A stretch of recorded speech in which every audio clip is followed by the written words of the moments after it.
স্বঘোষিত একটা কথা প্রচলিত আছে, রিয়াল মাদ্রিদ মানে ব্রাজিলিয়ান, এখানে নাকি তাদের রাজত্ব চলে।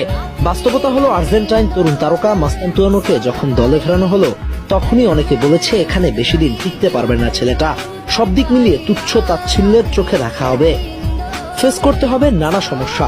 ঠিক কিছুদিনের ব্যবধানে এখন সেটাই যেন স্পষ্ট।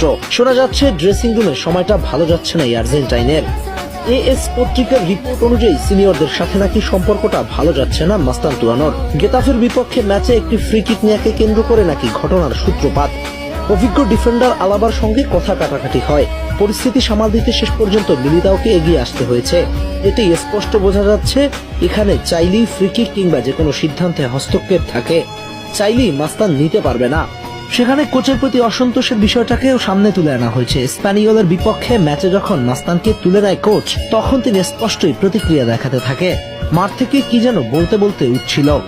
65 মিলিয়ন খরচ করে দলে আনলেও তার ফর্ম নাকি রিয়াল মাদ্রিদের জন্য দুশ্চিন্তার কারণ।